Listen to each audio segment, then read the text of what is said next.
Welcome to The Explainer. Today we're diving into an incredible story of tragedy, a huge misunderstanding, and a desperate, desperate quest for peace. So our story doesn't really begin at the beginning. It kicks off right in the middle of a brutal battle. I want you to picture this. A peaceful meadow, totally tranquil 1 minute, and the next it's just shattered by shocking, unbelievable violence. But here's the absolute kicker. This entire conflict, all the bloodshed, all the pain we're about to get into, it was all based on a terrible, tragic mistake. Okay, so let's get into what actually happened. We're going to see this through the eyes of our two protagonists, a young man named Zakwill and his companion, Nock. So from this hidden spot, Zakwill and Nock are just watching in horror as this fierce tribe, the Wild Ones, launch this merciless and what looks like a totally unprovoked attack on a much smaller group from the Deercap tribe.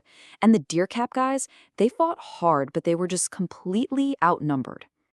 But here's the thing, this attack wasn't random at all.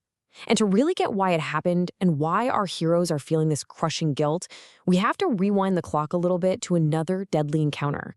And this is where it all goes so wrong. It starts when Nock and Zakwill get ambushed by 3 of the Wild Ones.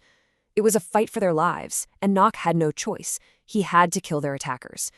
But when the rest of the Wild Ones found their dead, they followed the wrong tracks, and they unleashed all of their fury on the completely innocent Deercap tribe.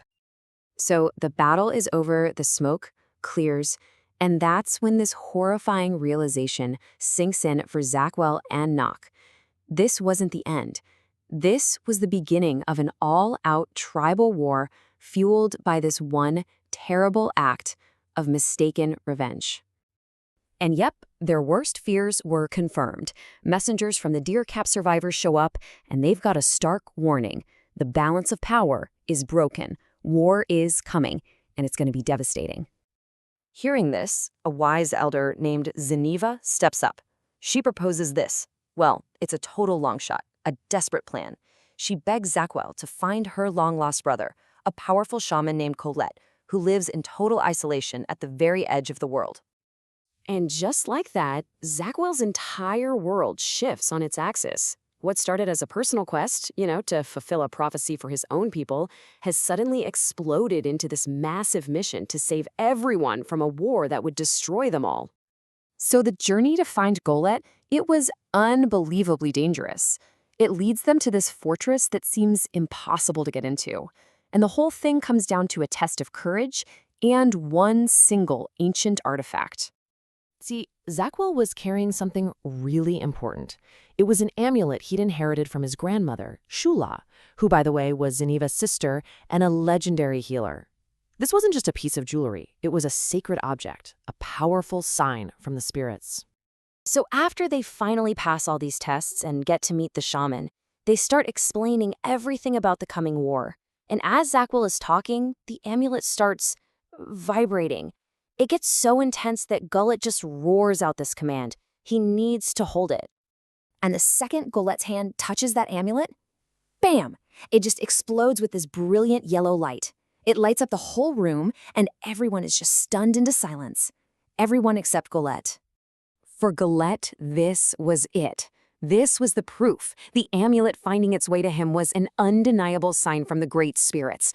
It was a direct order. His time in solitude was over. He had to step in and stop this war. All right, let's get to the final act, because this is where everything comes together.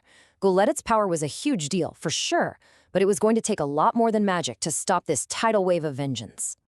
I mean, that's the real problem, isn't it? You've got the Wild Ones, this proud, fierce tribe who think they've already gotten justice. How in the world is one old man, an outsider, supposed to convince them to just stop? Well, the answer wasn't just in his power. The key to all of this, the only thing that could actually bring peace, was a shocking, heartbreaking secret from the shaman's own past.